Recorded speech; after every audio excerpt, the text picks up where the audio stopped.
What's up, YouTube? We are back with another video. This one's a little different. I'm actually filming from my home office at the moment, but this video is from March 22nd, 2025. My wife and I were on out of town for our anniversary, and we went to a barbecue place called Lewis BBQ in Greenville, South Carolina. And man, when I tell you that was some of the best barbecue I've ever had. It wasn't a mom and pop shop. It was a corporate chain that smoked barbecue on real offset barbecue smokers. The food was so good, we asked if we could tour the pit room, and they allowed us to tour the pit room. So we're going to bring you that footage. One, I was thoroughly impressed with the food. We had sausage, the in-house homemade sausage that they make. We had brisket, ribs, pulled pork, and we had like several sides. We spent a lot of money. We wanted to taste everything. We took a lot back to the hotel room, and we just ate on it until it was gone. But I just wanted to bring you guys a little bit of footage of that. It's always good to visit other barbecue places and see what you're up against. I think I do pretty well, but you can always be better. And I'm always striving for perfection with barbecue. Want to have the best barbecue in the area. So, always try someone else's food and see what I can learn, pick their brain, see what I can learn from them. The barbecue community isn't a huge community, so I do like to fellowship and, kind of collaborate with other pit masters. But enjoy the video, and we'll let you guys see the pit room and how massive the smokers are. And the young man that was the pit master, he had to be like 22, 23 years old. Very impressive. So check it out, and you should enjoy it.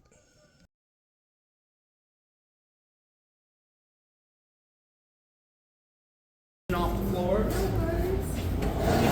Brief rundown. And yo, Doran, which smokers have briskets on it? 5 and 6, perfect. Well, I'll give y'all a quick rundown and then show you what we're cooking up. So we do cook everything on site. So we'll cook brisket, pork ribs, turkey. We make all our own sausage in the back. So we trim up the brisket and the pork ribs, and we make the sausage out of that. Everything gets cooked here, and it's a 24-hour operation. So one of the shifts starts at 10 p.m., one starts at 3 a.m. We always have somebody out here. So did you guys try the brisket today? Yes, sir. Oh, it's the best thing ever, right? That brisket's going to get smoked for 18 hours. So 18. They put it on today, and then they'll pull it off early in the morning, let it rest, and then after an hour or so of resting, it'll be good to serve. So, what temperature do you guys run it at? Right? So that's what everyone always asks. It's unfortunately the answer is a bunch of temperatures. Okay. For the first 5 or 6 hours, we do something called the cold smoke. Cold smoke. Okay. Yeah, we kind of have the temperature down, keep it below like 175, and we really just hit the brisket with smoke. Now, this is before we get back to times. This smoker was actually designed by John Lewis, who founded us and created all our recipes. So with this smoker, it's an offset design, and they'll build the fire down here. That smoke will run up through here and circulate around and then go out the chimney. And this chimney, that valve you can see, it's got a couple different points, so they can adjust how much heat versus how much smoke is in the smoker. So during that cold smoke time at the start, they'll keep the heat low, but they'll shut that so there's a lot more smoke staying in there, kind of circulating around, and that really helps build up the bark, Like, do you try to smoke anything at home? Oh, yeah. Okay. Yeah. So yeah, you might notice sometimes if you just get the heat up way too high, the bark just kind of comes out all dry and crackly, and you've just invested, 12 to 14 hours in this thing. Right. You're gonna eat it no matter how it comes out. My dad's all about smoking stuff too, so he'll always, every time I go home to visit, he's like, "Now try this. Is it better than Lewis?" And I'm like, "You're getting close, but we cook a lot more briskets than y'all do." So yeah, we started out about 175 for about 5 or 6 hours, and that's the cold smoke period. Then they'll slowly start loading up more wood, cranking up the heat, get it around like 200, even up to 225 sometimes. Leave it there for another 6-7 hours. That's really like the bulk of the cook. And then at the very end, they'll take it out, wrap it in that red butcher paper, throw it back in there, and then crank the heat up to about 300, a little over sometimes. Okay. And then let it sit there for around an hour or so. So really, and this is Doran over here, so if you've got any questions about brisket itself, he'd be the guy to ask. He's been with us since we opened. And this would be the cold smoke briskets. So we'll load these guys up and we'll rock these guys anywhere between 175 to 150 all night. Ooh-wee. It'll kind of look like that to get a general idea. But it'll go like this for the first 5, 6, 7 hours. And then when the next guys get in here, they'll crank it up to around 200. And then 3 hours later, 225, 250, 275, 325. And that usually takes anywhere from 18 to 23 hours. Man. Oh, wow. It can really range just depending on the size of the brisket, or sometimes even some briskets are just finicky and one part won't cook the right way, and you might even have a brisket that's this big that cooks 2 hours longer than a brisket that's that big. Every piece is different. yeah, cow is different. Yeah. So when you guys wrap it, after you take it off, do you guys have a resting period or?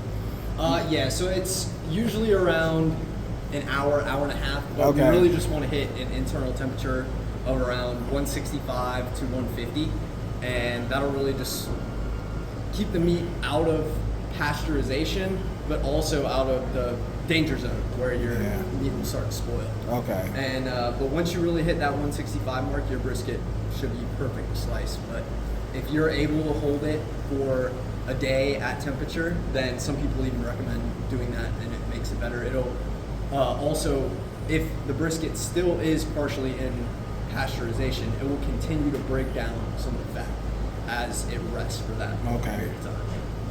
But it really just depends on, it's like playing golf. You just got to mess around with them and see how they come out. Some ones that that are a little bit like tougher when they come off, they might need to rest in pasteurization for a little bit longer, because if not, then it's going to come out undercooked and you'll have that tough rubbery taste of the brisket.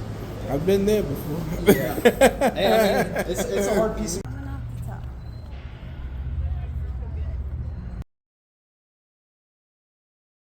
Hope you guys enjoyed that footage behind the scenes in the pit room at Lewis BBQ in Greenville, South Carolina. They were great. They were very, I'm happy that they were able to accommodate our requests and let us tour the pit room. That was awesome. Second pit room I was able to tour. I did tour the pit room at Noble Smoke in Charlotte on Freedom Drive. Very impressive pit room. So yeah, it's just to see those guys at work and doing what they love. And I know I love smoking meats and I love being on the pit.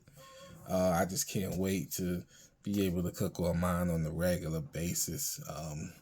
I've had this thing since November, and I haven't cooked on it yet. So I do have some things planned that I'm going to bring you guys along with when I do finally start cooking on it. You guys will be here for all of my cooks. I will kind of show you how to make the brisket, pulled pork, sausage, smoked turkey, ribs, beef ribs, pork ribs, you name it. Everything that's in the barbecue game, you'll get to see me at my craft and doing what I love to do. But again, shout out to Lewis BBQ. Thanks for having us. And on the next video, we will have the health inspector will be visiting the smokehouse. Very nervous about that. It I just want to build a relationship with her. I hope she can give us some pointers on what we need to get our commercial kitchen open. And that's what we, that's the goal right now. Get the commercial kitchen open and then get so that we can actually cook out of our own kitchen instead of paying a commissary. So get our commercial kitchen open and then get the restaurant open. So those are the next goals we're working on. And see you on the next video. Date with the health inspector. Ben's Smokehouse, where the smoke is in the meat and the soul is in the sides. Catch you on the next video. Peace.